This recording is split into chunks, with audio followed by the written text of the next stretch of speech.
Дождот што заврна утрово во Скопје нема да помогне многу за гаснење на пожарите на депонијата Дрисла и на Вардариште, што траат веќе неколку дена, оценува директорот на Дирекцијата за заштита и спасување Стојанче Ангелов.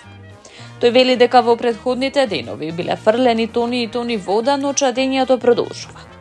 Бидејќи гаснењето со вода не давало резултати, се пристапило кон затрупување на најкритичниот дел од депонијата. Во централниот дел на депонијата Дрисла се уште гори поголема количина отпад, при што се испушта густ чад кој се чувствува во делови од Скопје.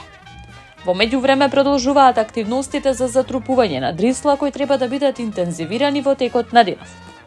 За денеска се планирани повеќе дополнителни активности и на дивата депонија Вардариште.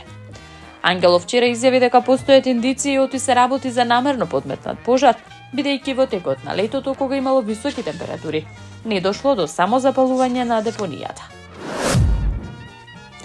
Со голема тага ја споделуваме веста дека нашиот европски бизон, кој имаше 17 години, утрово угина, соопштија од Зоолошката градина Скопје.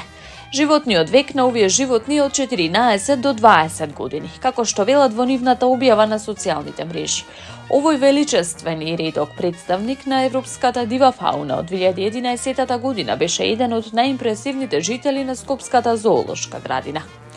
Пред околу година и половина кај него беше диагностицирана пневмонија, пошто следуваше долготраен процес на терапија и внимателно следење од страна на нашиот тим ветеринари и неговите негуватели. Иако со многу посветеност успеавме да ја стабилизираме неговата состојба. Во изминатите 2 недели повторно покажа знаци на слабост и отежнато дишење. Веднаш беше вклучена интензивна секојдневна антибиотска терапија, одредена според антибиограм и постојан надзор, но за жал и покрај сите наши напори не успеавме да го спасиме, велат од Скопје ЗОО. Интензивно се работи на приспособување на новиот објект на полициската станица Бутел, информира градоначалникот на општина Бутел Дарко Костовски. Костовски заедно со министерот за внатрешни работи Панче Тошковски направија увид во градежните активности на новата полициска станица. Новиот привремен објект ќе биде во објектот на поранешниот дом за деца без родители. Општина Бутел е целосно вклучена во реализација на овој проект. Холтикултурно ќе го уредиме целиот простор. Овој објект ќе значи ново, пристојно и достоинствено место за македонската полиција, порача Костовски. Првиот човек на Бутел додаде дека постоечкиот објект наскоро ќе биде срушен, а граѓаните на општина Бутел ќе добијат ново урбано место. Градоначалникот на општина Ѓурче Петров Александар Стојковски преку социјалните мрежи информираше дека денеска ќе биде отворен фестивалот Еволуција на сонот 2025. Ова е првото урбано издание на фестивалот и е во соработка со уметничкото движење Пало Март од Неапол. Настанот ќе се одржи во Централниот парк Ѓурче Петров позади Корзо кафе со почеток во 20 часот.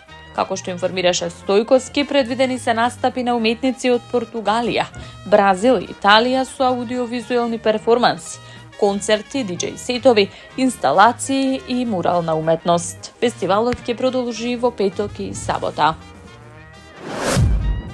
Вчера вечер свечено беше пуштен во употреба новиот објект во кој ќе биде сместена целата администрација на општина Карпош. Овој објект, кој зафаќа површина од 4500 квадратни метри, представува еден од најсовремените административни објекти во нашата држава, за чија финална изградба беше потребно нешто повеќе од една деценија, истакна актуелниот градоначалник на Карпош Стефчо Јакимовски. Вратите на новиот дом за Карпошани ќе бидат секогаш ширум отворени за своите совраѓани, кои ќе можат на едно место да ги решаваат своите проблеми и да ги остваруваат личните права и секојдневните потреби, велат надлежните.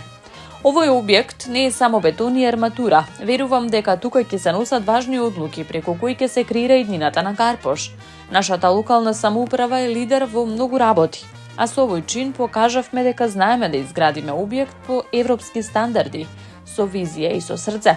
Ова е уште еден доказ дека нашиот Карпош секогаш оди напред, истакна градоначалникот на општина Карпош Стефчо Јакимовски. Првиот човек на општината потенцираше дека новата општинска зграда не е наменета само за администрацијата, туку таа ќе биде транспарентна локална установа која им припаѓа на сите граѓани на Карпош. Таму е Скопје, град мој љубав лише, што ми расте сни. Вечно